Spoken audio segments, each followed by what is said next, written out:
Assalamualaikum warahmatullahi wabarakatuh. Nama saya Ainur Silah, Prodi Perbankan Syariah, semester 3B. Di sini saya ingin menjelaskan tentang tokoh dunia muslim bagian Eropa.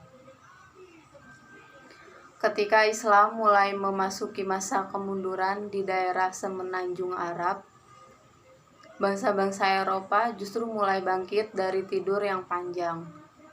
Kebangkitan tersebut bukan saja dalam bidang politik, dengan keberhasilan Eropa mengalahkan kerajaan-kerajaan Islam dan bagian dunia lainnya, tetapi terutama dalam bidang ilmu pengetahuan dan teknologi. Harus diakui bahwa justru dalam bidang ilmu dan teknologi itulah yang mendukung keberhasilan negara-negara baru Eropa.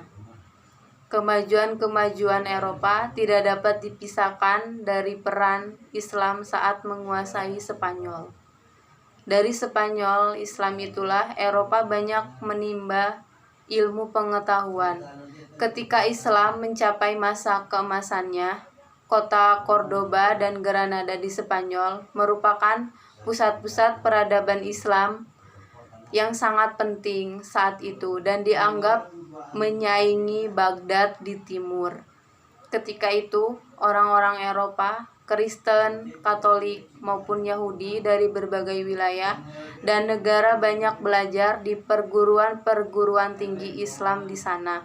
Islam menjadi guru bagi orang Eropa.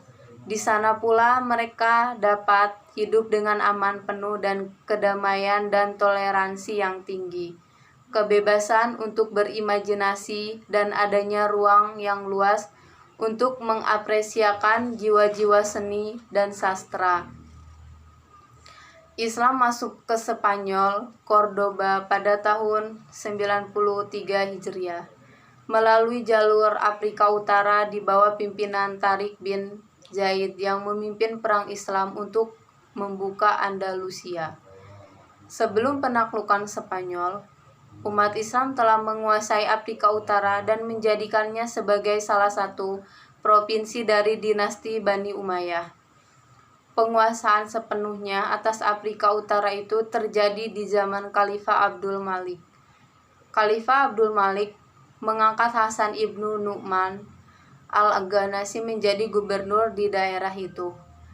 Pada masa Khalifah Al-Walid, Hasan ibnu Nu'man sudah digantikan oleh Musa ibnu Nusyair. Di zaman Al-Walid itu, Musa ibnu Nusyair memperluas wilayah kekuasaannya dengan menduduki Aljazair dan Maroko.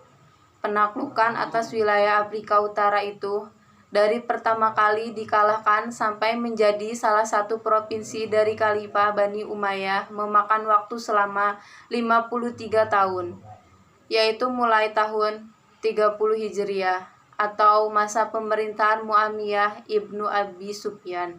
Dalam proses penaklukan Spanyol terdapat 3 pahlawan Islam yang dapat dikatakan paling berjasa. Mereka adalah 1.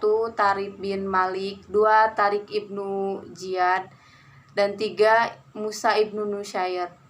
Tariq dapat disebut sebagai perintis.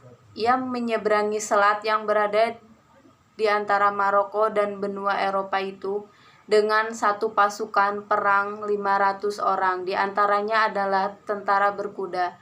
Mereka menaiki 4 buah kapal yang disediakan oleh Julian. Ia menang dan kembali ke Afrika Utara untuk membawa harta rampasan yang cukup banyak. Didorong oleh keberhasilan Tariq ibnu Malik pada tahun 700 Masehi mengirim pasukan ke Spanyol sebanyak 7.000 orang di bawah pimpinan Tariq ibnu Ziyad. Tariq ibnu Ziyad lebih banyak dikenal sebagai penakluk Spanyol karena lebih besar dan hasilnya lebih nyata. Pasukannya terdiri dari sebagian besar suku Barbar yang didukung oleh Ibnu Nusyair dan sebagian lagi orang Arab yang dikirimkan Khalifah Al-Walid. Pasukan itu kemudian menyeberangi selat di bawah pimpinan Tariq ibnu Ziyad. sebuah gunung tempat pertama kali dan pasukannya mendarat dan menyiapkan pasukannya, dikenal dengan nama Jabal Tariq. Dengan dikuasainya daerah ini, maka terbukalah pintu secara luas untuk memasuki Spanyol.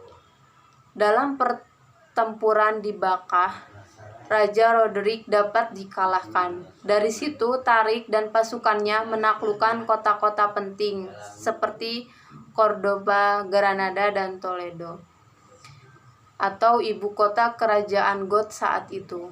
Sebelum menaklukkan kota Toledo, Tariq meminta tambahan pasukan kepada Musa ibnu Nusyair di Afrika Utara.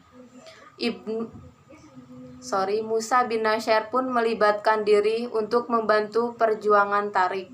Selanjutnya, keduanya berhasil menguasai seluruh kota di Spanyol, termasuk bagian utara mulai dari Saragossa. Gelombang perluasan wilayah berikutnya muncul pada masa pemerintahan Khalifah Umar bin Khattab. Pada tahun 99 Hijriah, dengan sasarannya menguasai daerah sekitar pegunungan Praennia dan Perancis Selatan. Kemenangan-kemenangan yang dicapai umat Islam nampak begitu mudah. Hal itu tidak dapat dipisahkan dari adanya faktor eksternal dan internal. Yang dimaksud dengan faktor eksternal adalah suatu kondisi yang terdapat di dalam negeri Spanyol itu sendiri. Pada masa penaklukan Spanyol oleh orang-orang Islam, kondisi sosial, politik, dan ekonomi negeri ini berada dalam keadaan menyedihkan. Secara politik, wilayah Spanyol terkoyak-koyak dan terbagi-bagi ke dalam beberapa negara kecil. Adapun yang dimaksud dengan faktor internal adalah suatu kondisi yang terdapat dalam tubuh penguasa, tokoh-tokoh pejuang, dan prajurit Islam yang terlibat dalam penaklukan wilayah Spanyol pada khususnya. Para pemimpin adalah tokoh-tokoh yang kuat, bersatu, dan penuh percaya diri. Mereka pun cakap, berani, dan tabah dalam menghadapi setiap persoalan. Yang tak kalah pentingnya adalah ajaran Islam yang ditunjukkan oleh para tentara Islam, yaitu toleransi, persaudaraan, dan tolong-menolong. Sikap toleransi agama dan persaudaraan yang terdapat dalam kaum muslimin itu menyebabkan penduduk Spanyol menyambut kehadiran Islam di sana. Oke, sekian penjelasan dari saya. Wassalamualaikum warahmatullahi wabarakatuh.